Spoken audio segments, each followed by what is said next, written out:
Hey there folks, this is GreenyXI welcoming you right back to Let's Play Umineko. This is episode 125. In the last episode, we wrapped up the whole of the arc, and now we're going to be doing the tea party and the question marks. We were told at the end of the last episode that we would be having some theories and stuff like that to throw about, and we'll see if the game actually tells us 100% exactly what happened in certain circumstances. I don't feel like it wrapped up everything, but we have got a whole another arc, and I don't know what that's going to be about. If this is showing off that is, you know, the end of the game. That's how it feels. But we do have that extra story, the battler buried with Beatrice. But anyway, for now, Tea Party, episode 7. Let's see what theories they got going on. When I came to, all was silent. The room was dimly lit. And yet, it was massive. Where on earth is this? And who is this? I was sitting in what seemed to be a very short sofa. It was very constricting and looked like there were several more of them off to each side of me. It's a theatre seat. Once I noticed that, I realised that I was in a theatre. Who would first think that it's a sofa instead of a chair? Where on earth am I? I don't know how long I've been here. And more importantly, I don't know where this is. Beatrice's funeral ended. Everyone went back to the mansion and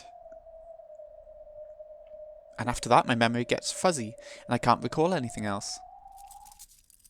Then I was surprised to notice the presence of another person. Apparently, I wasn't the only one sitting in the audience seating of this vast theatre. The sound had come from a seat to the side of mine. When I looked, I saw a girl sitting several seats off to my left. It was a face I had never seen before. Who was she? She looked like a high schooler or a college student about the same age as I was. She groaned. Apparently, she had just woken up. I didn't want to scare her, so I decided to introduce myself first. Hello. Oh, Angie. Apparently, she was equally surprised to find someone other than herself here. She jumped when... Sorry, that sneeze. She jumped when she heard my greeting. Who the hell are you? I feel the same way. It seems that neither of us is here of our own accord. Is that the one-winged crest? Huh? Do you recognize this crest? She looked suspiciously at the one-winged crest emblazoned on my collar. Her stare, which was unmoving but not openly hostile, wasn't exactly pleasant for me. Allow me to introduce myself first. I'm Ashuramaia Leon. Ashuramaia? Huh? What? Leon. Written as blup, but pronounced Lee-on. Pretty strange name, don't you think? No stranger than mine. But I'll have to apologise. I don't know who you are. That's hardly surprising, since I don't know who you are either. That's not what I meant. Who are you? There's no one like you in the Ashuramaia family. And why are you so sure? Do you have something to do with my family? I'm a member of the Ashuramaia family. But that's... She showed me her left sleeve and the crest of the one-winged eagle emblazoned upon it. I regret having to ask the same question, but who are you? I've never seen you in the Ashuramaia family. First, they tear me into little bits, then they make me read. What's next? Which witch am I supposed to be entertaining this time? She spat out those words and seemed to be complaining about something. Angie. I'm Ashuramaia, Angie. Rudolph and Kyrie's daughter. What? Angie-chan? But you're supposed to be 6 years old. I was 6 during the year of the final family conference on Rokkenjima. Now I get it. So you're a person from the year 1986. I'm 18 years old.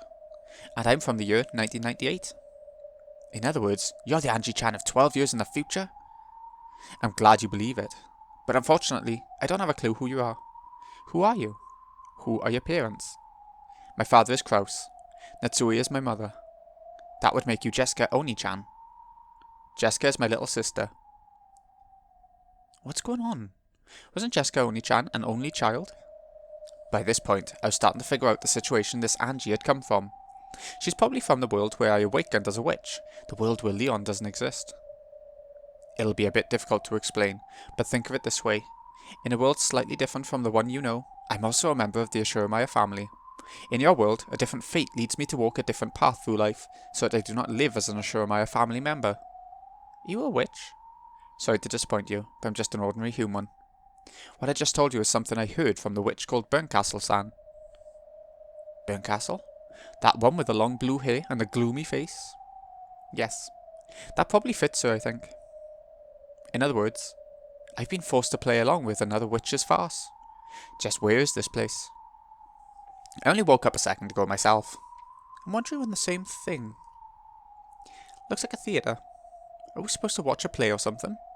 I'm really not in the mood now. Let's look for an exit. Should be fire exit here and here. You haven't noticed yet? Look. Huh? Ah, these, clank. I finally noticed. Both my wrists and ankles had chains attached to them. Funnily enough, at the start, then, when he woke up, it made a sound of a clunk, so I got the impression he was chained. As long as I sat here, I had enough slack that I could move about a little, but it looked like there wouldn't be enough, or nearly enough, for me to get out of this place. When did? Who would do something like this? Once a witch has made you her peace, you'll be their plaything forever. There's no way to escape. Angie crossed her legs, making the chains clunk together. She realised that no amount of struggling could have broken those chains. Getting panicky wouldn't accomplish anything. She must have had nerves of steel. What do you mean, a witch's peace? It's like being their slave. I made a deal once. I said I wanted to see my family, to bring them back from that day. In exchange for making that a possibility, that witch turned me into a witch's peace. At least the witch kept her promise. I was able to see Oni-chan again. You mean Battlecun? Well, I wasn't even able to tell him who I was.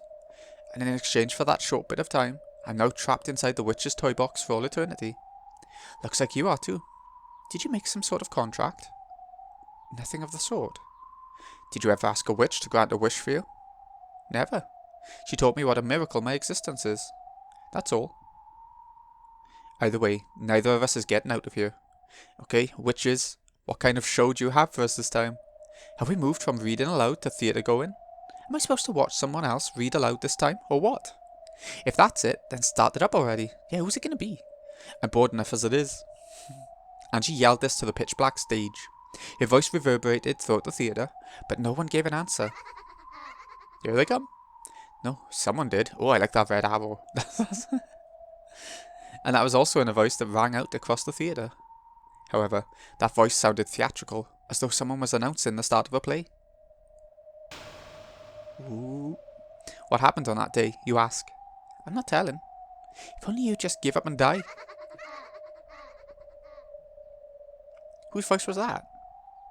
That old hag. It was Aunt Eva's voice. What does she mean by what happened on that day? She's talking about the 4th and 5th of October in the year 1986. The day of the final family conference on Rokkenjima. In other words, today. Today's October 4th, 1986. As a prelude to the family conference, Beatrice's funeral was held. That's a surprise. So you've come here from October 4th, 1986? Tell me, what happened during those 2 days? The answer she seeks is inside the cat box. All I can tell her about is my close call with a sad life. However, I doubt that explanation will satisfy her. Then, a pillar of bright light pierced the stage. She's back. There stood a white shadow. That white dress was obviously Claire's. Of course, Angie didn't recognise her. She looked suspicious, apparently wondering who in the world this was. However, even I felt as though something was wrong. Didn't she settle all of her regrets in that funeral a short while ago, before being sent off into the next world? She stood all alone in the narrow beam of light in the centre of the stage, and the expression on her face was lifeless. The light began to grow brighter and brighter. It shone more and more fiercely on her, until it became blinding just to look at her.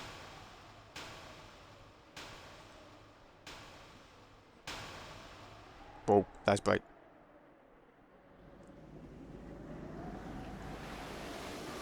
The world was enveloped by a light so bright that we couldn't open our eyes, surrounded by a sound like wind or television static, and our minds began to go blank.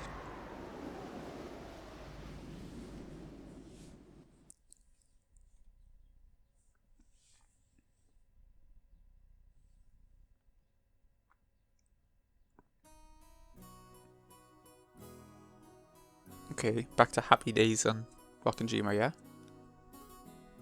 Woo! They're blooming wonderfully again this year. This is the year of the incident, is it? It must be a pain to take care of all of these. Pretty easy for us though, just looking at them. I agree. We got to thank the people who take care of them for us. But it is a bit lacking in grace. I prefer the way it used to be, before Nissan decided to pile so much on. The old look did have its own charm, didn't it? Ooh, I love roses. I'd like them even more if they didn't have thorns. Ooh. Wow, this rose garden really takes me back. I'd totally forgotten about it these past 6 years. I guess it really has been that long. Both you and this garden have changed so much. Let me introduce you. This is Canon-kun, one of our servants. This is the first time you've met Battler, right? Pleased to meet you. You can just call me Battler. Nice to meet you. Shannon's here too today. Remember when we used to play together? Shannon-chan. I'd totally forgotten. That really takes me back. You really forgot her. Twat. How's she been doing? She's grown more and more beautiful these past 6 years. You should say hi to her later on. Shannon and George Oni-chan are really good friends. Ooh. Maria, shh.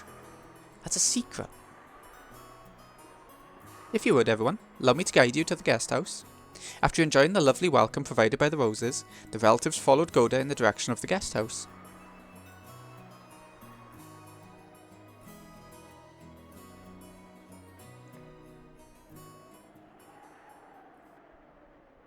October 4th, 1986. Rokkenjima. In a world without Leon. On the day of the Ashurmaya family conference.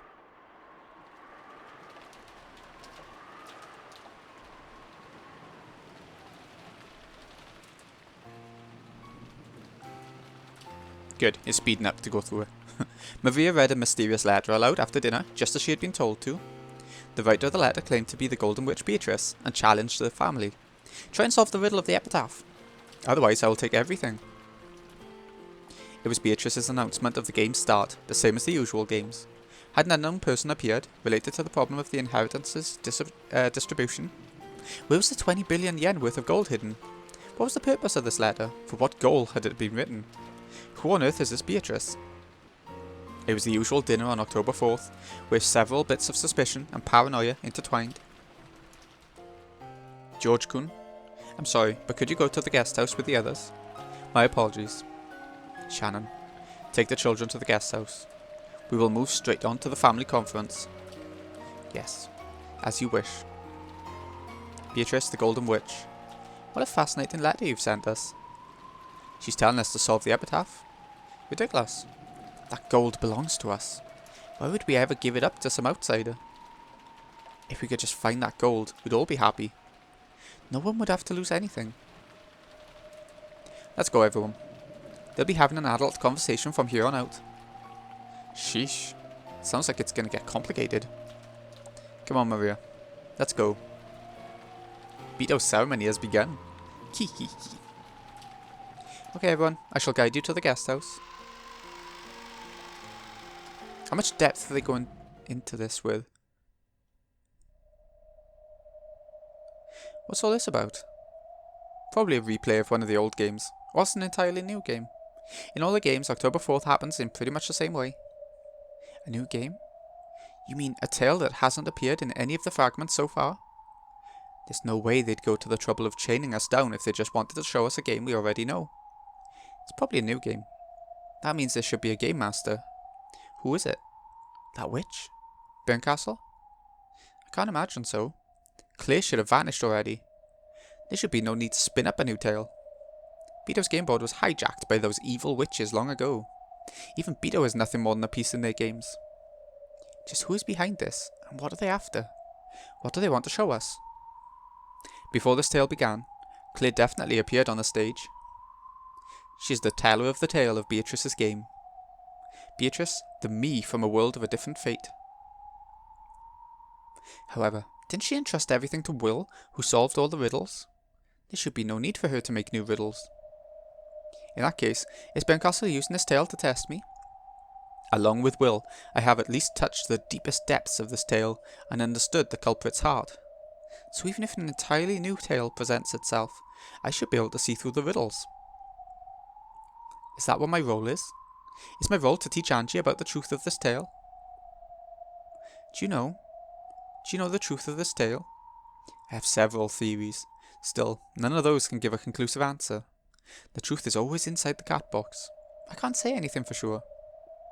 In this world, Angie is absent on this day, so it's only natural that she doesn't know what happened. However, at the very least, I do know who the culprit is and what they were trying to do on this day. I think I finally understood my role in this. What do you mean? Apparently, you're here as a theatre goer, and I'm here as a commentator. Then as a commentator, what exactly is it you're going to explain for me? After all, I know who's behind the crime that's about to occur. What did you say?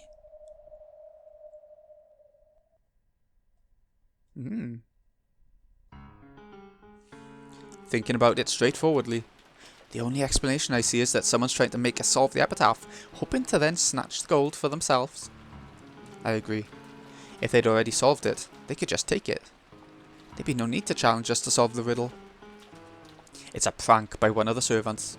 They must be hoping to pick up the scraps from the celebration if the gold is found. I can't imagine that any of our servants would do such a thing. Maybe one of us sent the letter, pretending to be a servant.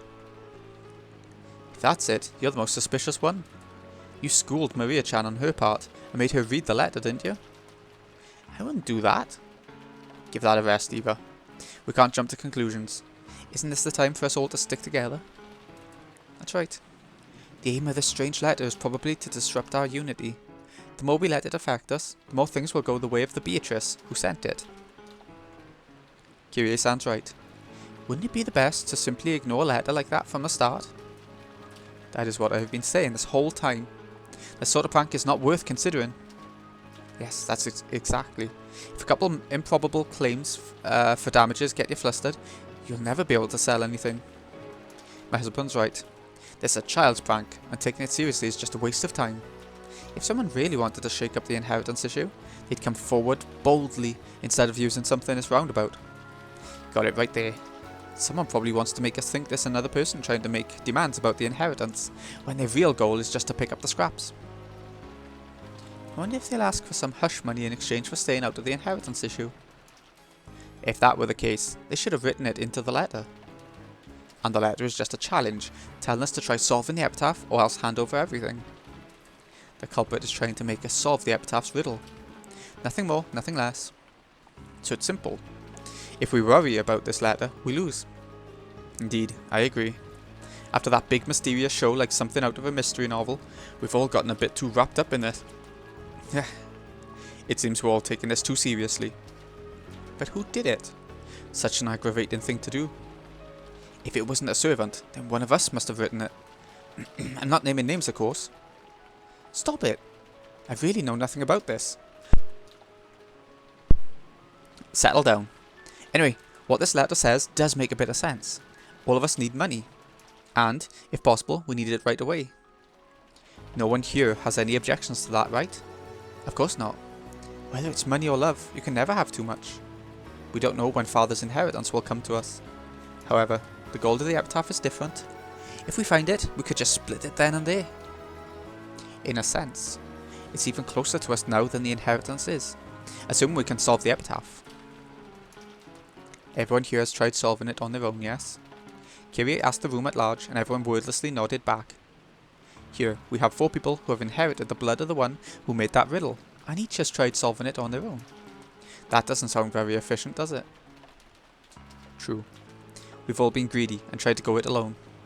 However, we've already reached a decision about how we'd split the gold up if it's found, and about acknowledging Aniki as a successor.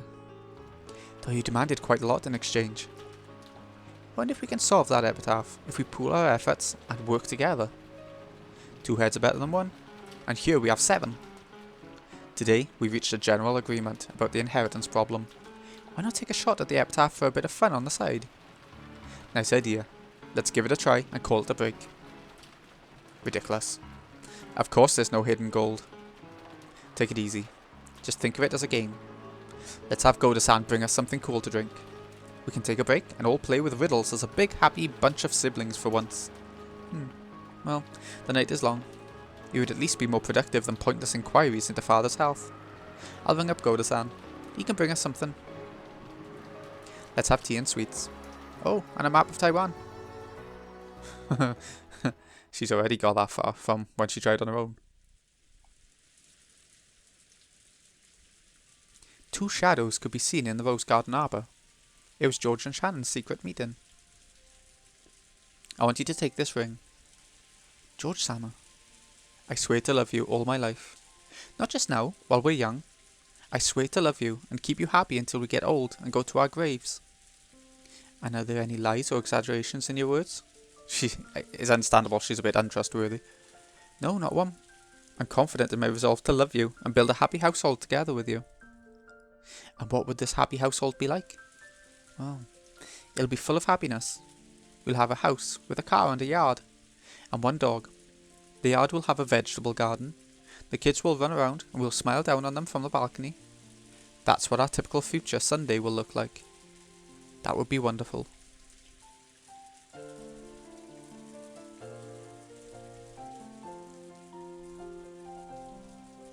What? Those two are going out? Shh.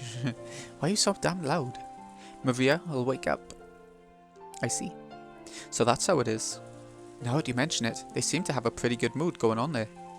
That's right, we're about the age where you fall in love.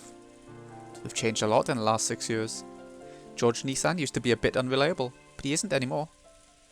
That's what I thought. George Aniki's got that air of dignity thing going. But still, Shannon and George Aniki. That's a bit unexpected. They played together often enough 6 years ago, but I didn't think they were that close. Well, 6 years is a long time. These 6 years have been huge for all of us.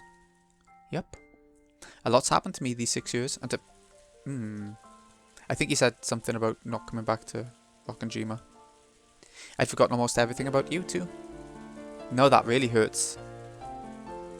Talking together like this, it felt as though we'd been teleported 6 years into the past. 6 long years, so long that I forgot almost everything. And yet it's coming back to me, bit by bit. Shannon-chan. 6 years ago, you were part of our group. We played together a lot, didn't we? Back then, I think I might have liked Shannon-chan. That was the age when we were all overly self-conscious, in love with love. Bittersweet memories of jokes involving melodramatic, flippant words. But she didn't take it like that, did she? That takes me back. I think I remember saying all kinds of stuff that I'd be way too embarrassed to say now. Yeah, just remembering it is making my face go red. Shannon might be a scatterbrain, but her memory's incredible. Guess I'll just have to ask her all about your dark, embarrassing history. Quit it!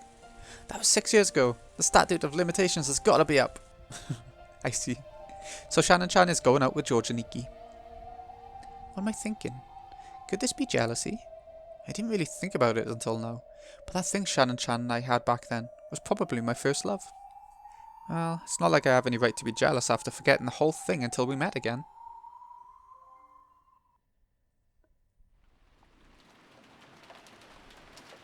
It's interesting he's recalling it now. After she got so close to going batshit insane about it. Everyone knows that Dad's hometown was Taishu in Taiwan.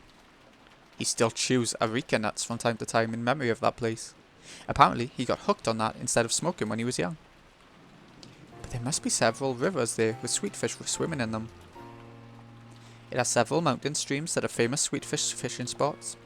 Anyway, you could probably find sweetfish living anywhere the water was clean. We're completely stuck. Maybe it was just some nearby creek Father played in as a kid. He said sweetfish, but maybe we're looking for something more like carp. Or it could be some sort of metaphor. The river isn't necessarily a river with water flowing through it. What do you mean by that? Well, no. Who knows? Kyrie has a point there. Isn't it a bit too early to be sure that Taiwan's the homeland, or that this Sweetfish River is a river with water flowing down it? If we look at it that way, we're just stuck again. The more you think about this riddle, the harder it gets. That's it. This is just a riddle. Kyrie sounds right. We need to be flexible in our thinking. If we're looking for a river near Taishu, that would have to be Danshui River. Are you even listening? We just said that it might not be the kind of river with water flowing down it. Is there any proof that this river is a Sweetfish River? You're right, I'm sorry. It probably did have sweetfish in it. After all, Danshui does mean fresh water. Makes sense that a freshwater fish like sweetfish would be swimming in it. Sweetfish are freshwater fish, so a Sweetfish River would be a freshwater river. Is that how we get Danshui River? Quite the word game. Now that's an interesting theory. Let's advance our reasoning a bit further. As you travel down the river, you'll see a village.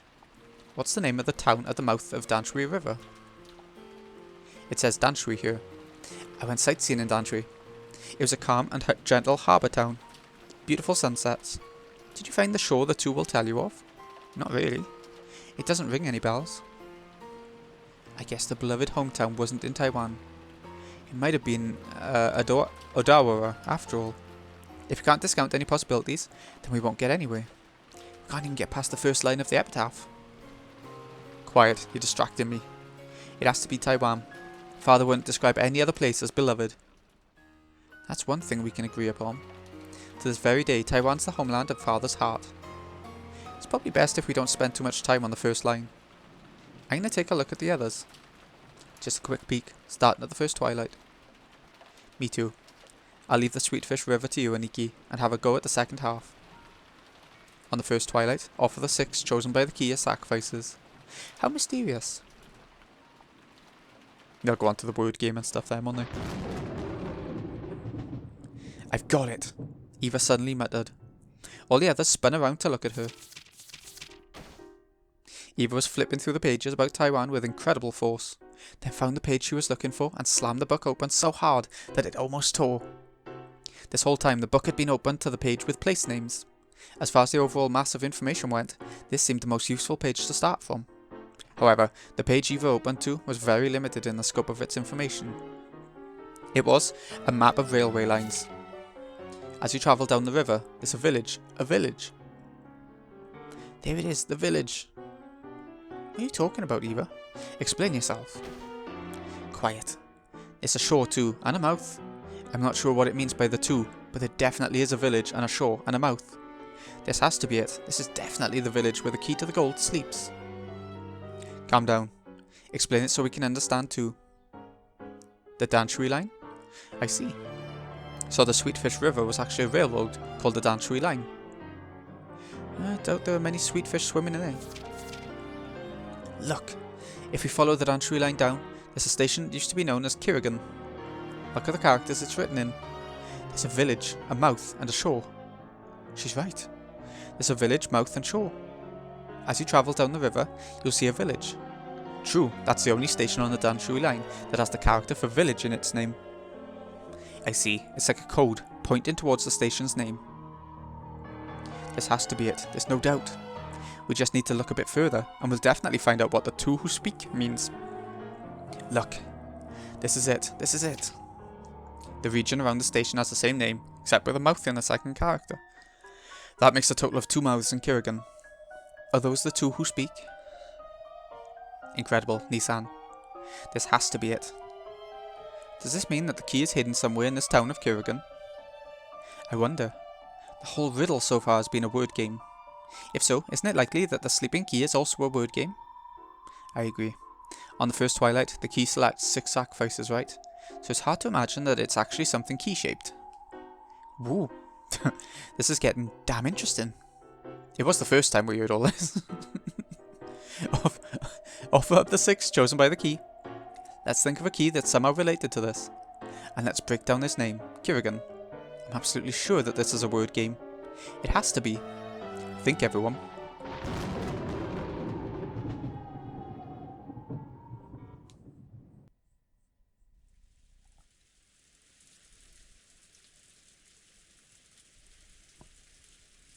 That's interesting. Though this rain would get me down if I were alone. It feels nice and cool when you're by my side. It's about time for us to head back. I'm keeping Canon-kun waiting. You're right. And I probably kept Jessica-chan and Battler-kun waiting. It brings back good memories. Remember when the 4 of us used to play together?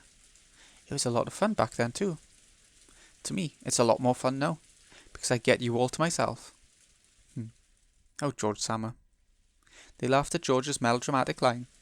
However, George's laugh seemed just slightly forced. George-sama? Oh, I'm sorry. Well, I guess I still have a bit of an inferiority complex when it comes to Battler-kun. Inferiority complex? Like Uncle Rudolph, he's lively, interesting, just full of energy. He's much more attractive than I am. I can tell how much he outshines me when we're together. That's not true. You're very accomplished and attractive. You aren't worse than Battle-sama in any way. Really? Yeah. Really? The truth is, when I first heard that Battle-kun would be coming back this year, I wasn't happy about it. Why not? 6 years ago, Battle-kun was the one who was really close to you. I wanted to get closer to you, but I just couldn't manage to get between the two of you. You two just looked so good together that I could do nothing but watch on longingly. Is that how it was? Wasn't it just Battle-sama making fun of me one-sidedly? Of course you looked incredibly good together. There's no doubt about that. I was sure that you two were going out. That never happened. You're overthinking it. I really am pathetic. I was afraid that when I handed you this ring today, you'd refuse. Why is that? Why should I refuse your ring, George-san? Because Battle-kun came back. I was afraid that you might like Battle-kun even now. And that now that he's here, you wouldn't have any use for me. George-san, please look at this. You see this silver glint on my ring finger? What do you think that is? You're right. Sorry. What's got me so shaken, I wonder? I'm probably still jealous of him, now that he's gotten even cooler these past 6 years. How pathetic. No, it's okay. Those feelings are a sign that your love for me is so strong you don't want to give me up to anyone. If you're worried about my feelings switching to Battle-sama, just love me all the stronger so that such a thing would be unthinkable. Love me so much that I don't have time to think about other men. I'm scared too. I'm sure you'll meet many women in the future who are much more attractive than me. Or you might tire of me when I don't match up to your expectations. It scares me to think that I might not be able to grasp hold of your feelings for the rest of my life. There's no need for you to be scared of that. I swear to love you all my life. But even though I swore the same thing, you're having trouble believing it just because Battle-sama came back. As Shannon giggled, George finally realised that his own lack of confidence had hurt her. I've fallen for a wonderful man named Ashuramiya George-san, and this is a man who has sworn to love me all his life, and has given me a ring as a sign of his oath. With this ring here on my ring finger, I can give an honest confession. Sure. Yes, as you said, I did like Battle-sama 6 years ago. I think I probably liked him more than you. However, that was 6 years ago. Now things are different. In these 6 years I've sorted out my feelings for Battle-sama and cut myself off from them along with the memories of the past. Now I exist only to love you. Shannon spoke clearly and strongly. George gave a single uncertain laugh. It was probably the same sort of laugh that George of 6 years ago had made. Then he stretched resolutely and hugged Shannon without saying a word. In that moment he said goodbye to the person he had been 6 years ago.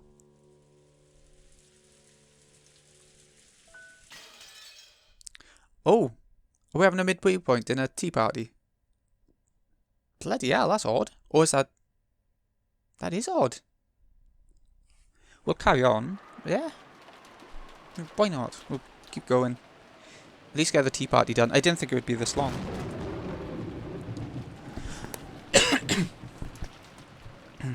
Excuse me. I've got the ladder.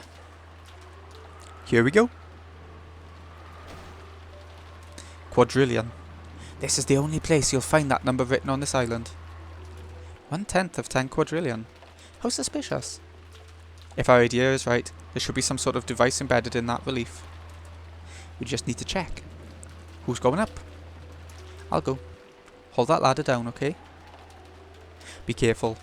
It's fairly high up. Rudolph climbed up the propped up ladder, step by step as the rain poured down on him. Look at the queue. See anything? Some sort of device? Ladder's a bit shaky. Oh boy. These games don't have much luck with ladders either. What is it? Did something happen? Bingo. Take a look at this. Rudolph tossed the cue down. It hit Kraus on the shoulder and landed in a puddle. This is the key. What's it mean? Rudolph-kun? Don't tell me you can take out the other letters too. Yeah, looks like it. Guess our crazy theories weren't far off after all. What's the next letter to take out? I. And then L. Yep, the word game we saw before. Next up is the Lord U. Following her instructions, Rudolph removed the 6 letters of the first twilight. Now that they'd gotten this far, nothing stood in the way of them solving the riddle. By trial and error, they finally reached the final stage.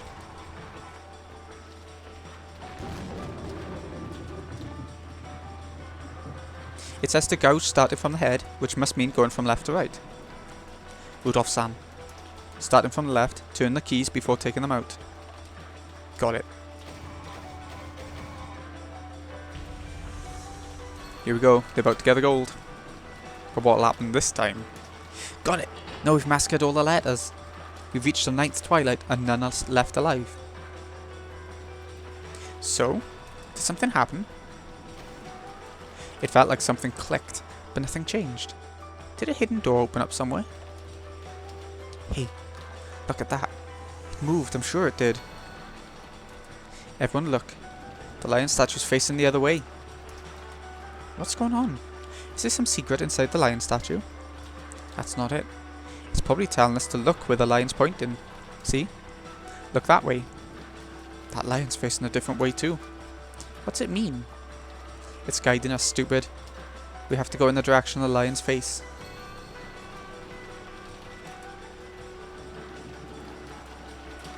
Eva dashed forward. The others all chased after her. The gold was right in front of them.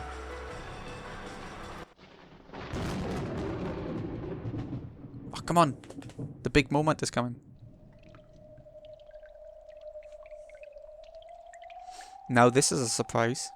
Who would have thought that a hidden stairway like this existed? It makes sense now. Father didn't like people going near the chapel. I wonder how long that device has been there. Judging by the feel of this underground passage, probably for quite a long time. I imagine it was built at nearly the same time as the mansion itself. The riddle of the epitaph was probably also planned many decades ago. No, this is Dad we're talking about. I try not to let the things he does surprise me, but this... Just how far does the stairway go? Hey, maybe that old rumour was true. You know, a story about him having a mistress in a hidden mansion somewhere in the forest. I see. It's likely that this underground passage goes all the way there. I wonder if it connects to the mansion from that day. I think we found the goal. Look at that filthy door. Something's written on it. Whew. Bingo! Something was written on the door in red paint. On the 10th twilight, at journey's end, you should attain to the power of the Golden Land's treasures once and for the last time. Does it open?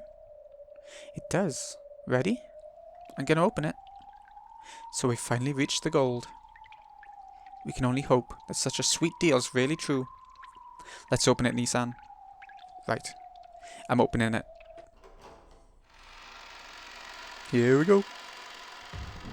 The heavy door opened slowly. Then the gold-filled underground VIP room showed itself.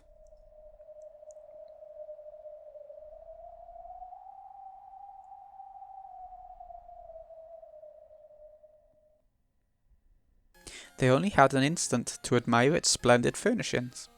As soon as the mountain of gold next to the canopy bed came into sight, they all froze, stunned. After a second, the stunned silence faded and was replaced by cries of astonishment and wild joy.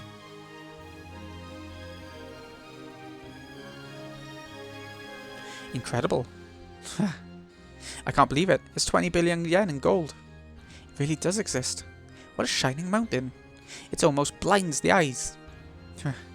We did it. We did it. We win this game. You mustn't touch it without permission. This is Father's gold.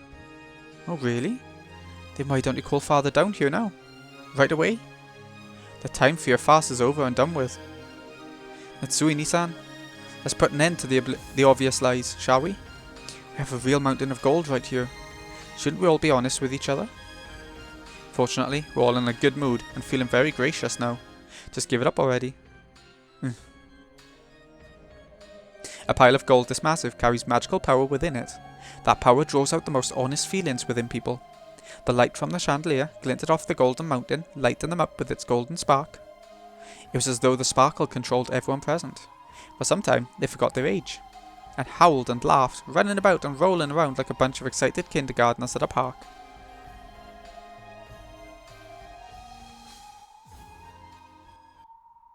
Technically, Beatrice found it first, but now they're finding it on, a few years later. What is all this?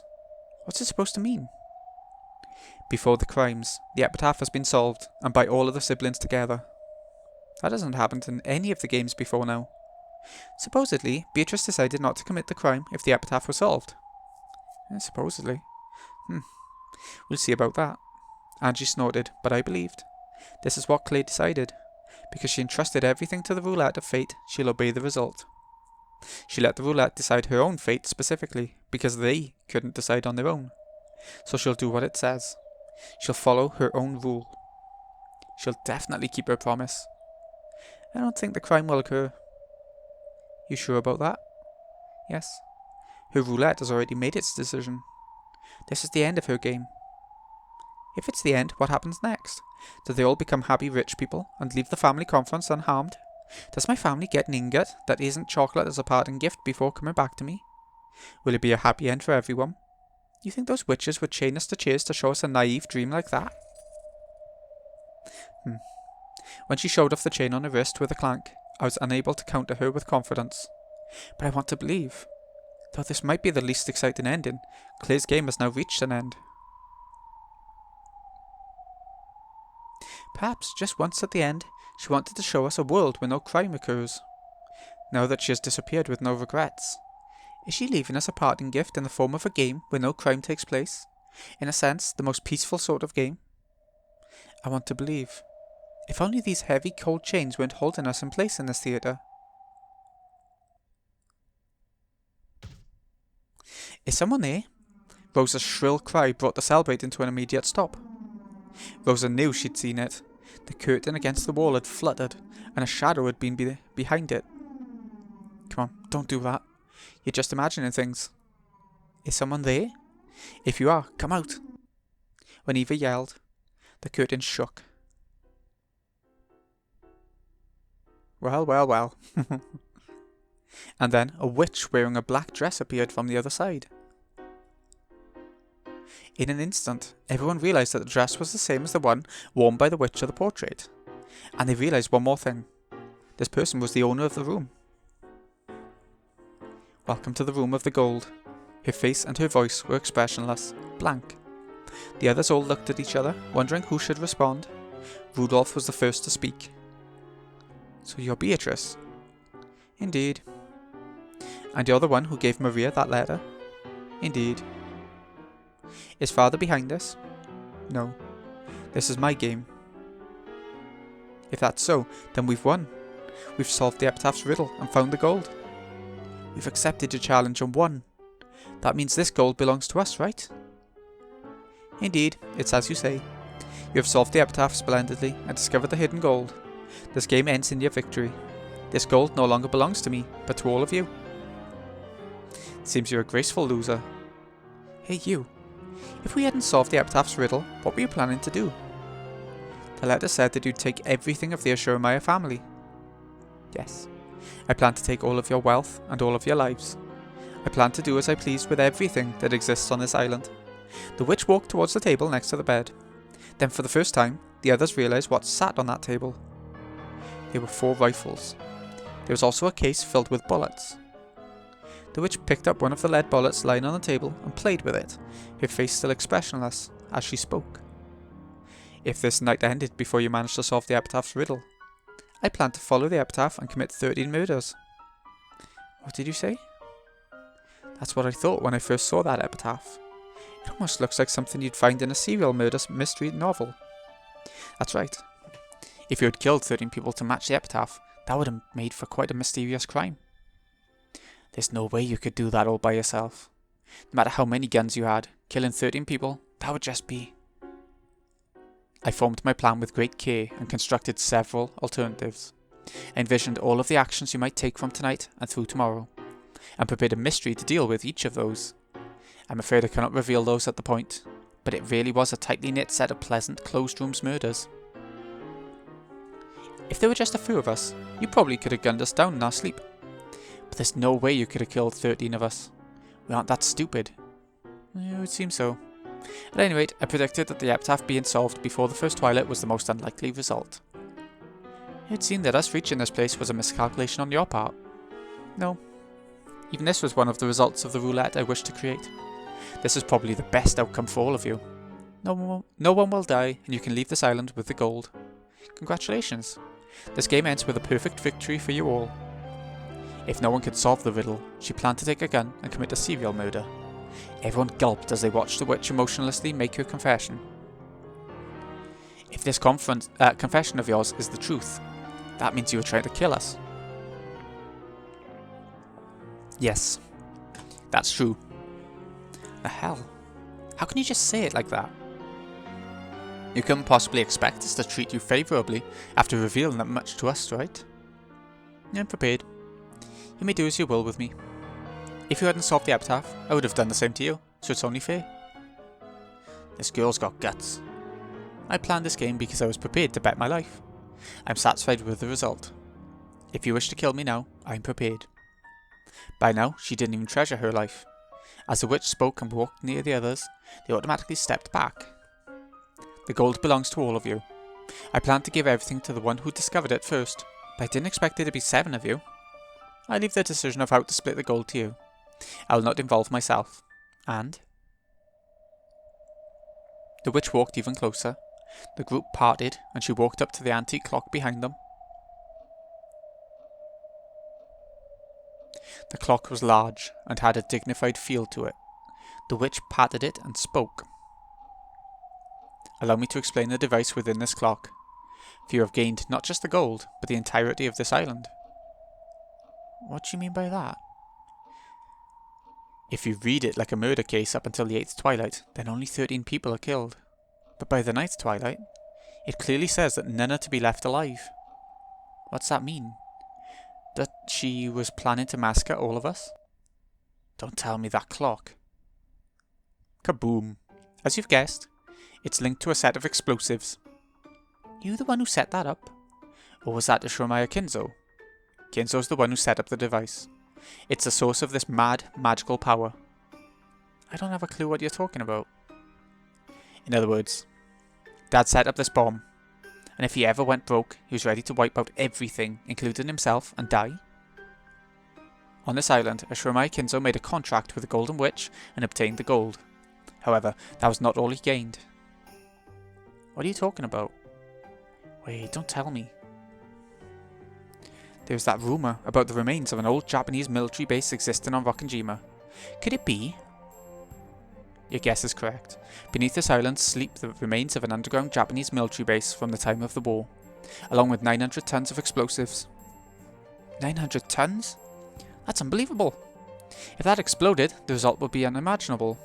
Forget just a mansion blowing up. It'll leave a massive crater. I believe an expert's estimate put it at a hole several dozen meters deep and a kilometer across. There wouldn't be even a trace left. Those explosives can be ignited by a special device, one connected to the activation switch I just flipped. The witch toyed with a switch on the top part of the antique clock. If midnight arrives when the switch is in this position, the bombs will explode. It's almost midnight now.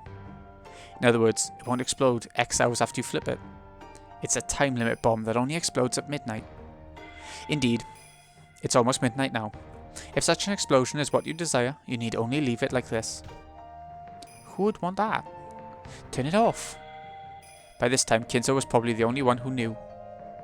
The secret base on Rokkenjima had started out as a submarine base.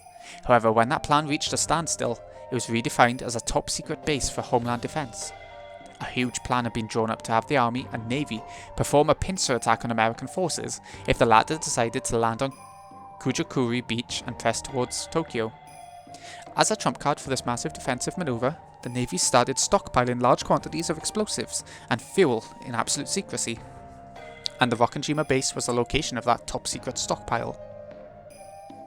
The buried explosives weighed 900 tons in total, also fearing that the Americans might find out the island's secrets and seize the explosives.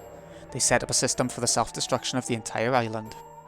Kinzo, who knew all of this, decided not to remove this device but to tie it in with this strange clock that might trigger such an explosion any night at midnight. Kinzo was famous for building up his funds using a vast store of gold, then using those funds in several single-swim gambles, one after another, Just what did his stockpile of gold and the 900 tons of sleeping explosives mean to him? At this point, we can only guess.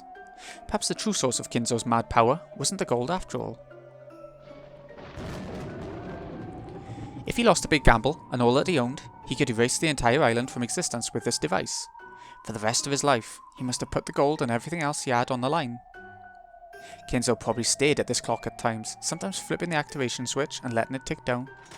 Maybe whenever he came up against a troubling problem, he would hide in here and flip the switch, with the intention of blowing everything away if he didn't think of a brilliant plan before midnight came. He could gaze at this mountain of gold, listening to the clock tick towards his death as he searched for an idea.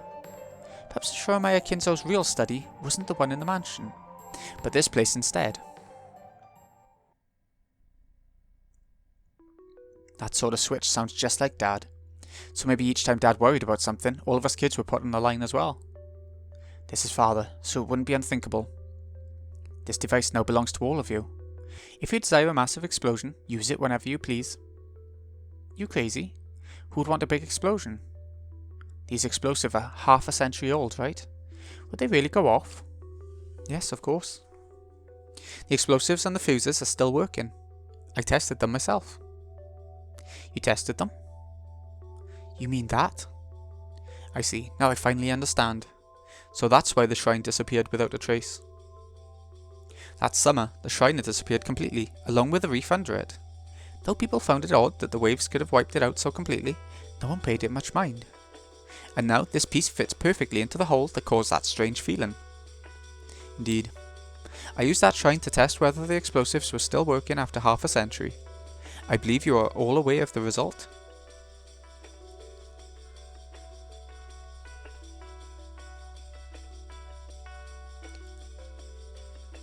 The little bit I used was enough to make that entire reef vanish. It's easy to see how 900 tons of that would cause an explosion large enough to rewrite the map. If an explosion like that were to occur, it would certainly kill all of us. But what about you? I doubt you were planning to commit group suicide with us.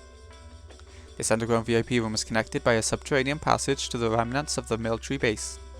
If you'll go straight along that, you'll come out at the hidden mansion out on the opposite side of the island, Corridorian. It's about 2 kilometers away. If you make it all the way there, you should be able to escape the blast. I see. So you plan to escape today, just before the blast? I've only said that such a thing is possible. You may not believe this, but if the 9th twilight ended before any of you could solve the riddle, I plan to die along with everything else. There's something seriously wrong with this girl. She's insane. There's no point overthinking it. If we hadn't solved the epitaph, she would have used those guns. Or else that switch. To massacre all of us, right? There's no doubt in that now. You are correct. You have ended this game in the best possible way without there being a single victim. I wish to convey my respect and admiration. There may have been 7 of you, but you did solve that riddle which took me so long to solve in a single night. That's worthy of praise. And I admire you for your graciousness and honesty in defeat. We'll decide how to deal with you in the future, but I intend to do all I can to reach a gentlemanly agreement. Pay me no mind any longer. I'm already one of the dead, who is already prepared to kill everyone and die myself. The Golden Witch Beatrice solved the epitaph, reached this room and revived. And now, new people had solved the riddle and reached this room, so her role was finished. When the epitaph's riddle was solved, Beatrice's illusion of the witch ended. Most likely, no one in this room was capable of understanding her grim determination. She herself was probably the only one who understood. As long as the many selves inside of her understood, that was enough. I am one yet many. I abandoned myself to the magical roulette of endless possibilities. The result, the answer, is this. This is what the tarot cards known as the epitaph ceremony have shown me. Beatrice is already dead. They did not kill her. I killed her myself, in accordance with fate's command. They will never understand for all eternity.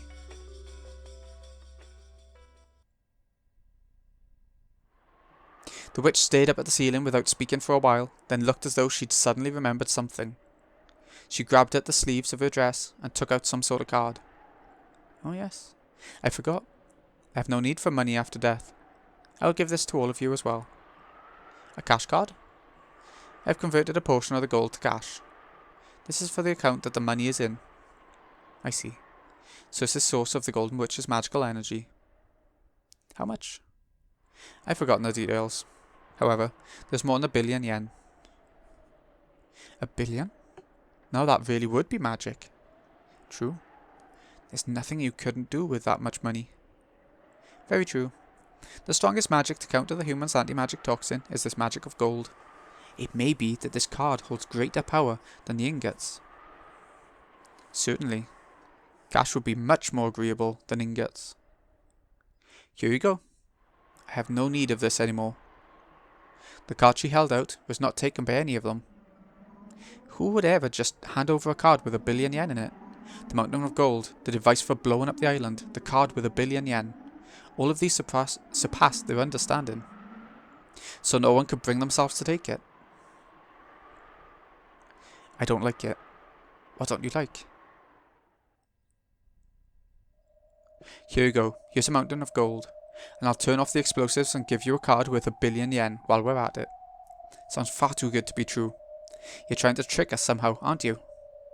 I have no desire to trick you, but I won't try and force you to believe. I have offered you everything, revealed everything. What you believe and what you do is now for you, the new masters of the gold, to decide. You're even free to disbelieve all I say and leave this place. Eva, I can't imagine that she's lying.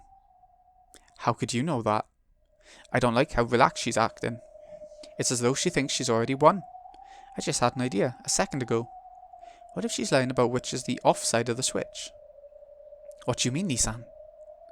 Just a second ago, this woman flipped the switch to the side she said would turn off the bomb. But what if that actually armed the bomb? We solved the riddle, so you turned the bomb switch to on, trying to blow us up and everything else, right? If that's what you think, then feel free to flip the switch on this clock. It'll be midnight in 1 minute. The clock will show you the truth. What did you say? Hey, what are we supposed to do? Is the bomb set to on now? Or off? I can't imagine that she's lying. It's inactive now. We shouldn't flip it. But I don't like it. Why is she so resigned to her fate? Why is she offering us things one after another? She's tricking us to buy time. She wants to buy time until midnight so that she can go down in flames along with us. What about the switch itself? Is there some way to tell if it's on or off? On the upper part of the antique clock was a metal switch that could slide right or left. Right now, it was set to the left. However, there were no marks in particular on either side to tell which one was off and which was on. Tell us the truth. Which way is off?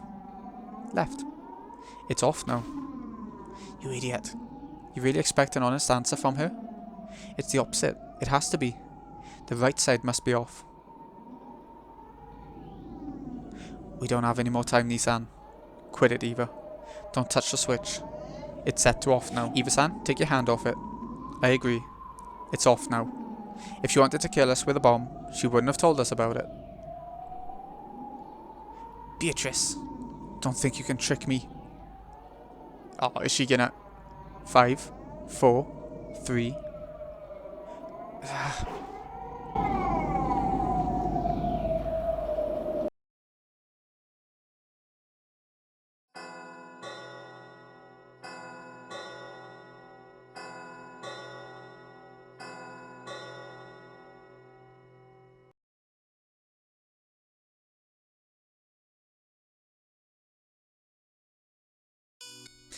The second hand of the clock ticked past midnight. October 4th ended, and the curtain rose on October 5th, 1986. The switch was still pointing to the left. The witch's words had been proven correct. I thought she was actually going to flick it then. Have I gained your trust now? You bitch. With a hideous, sweat-covered expression, Eva snatched the cash card away from the witch's hand.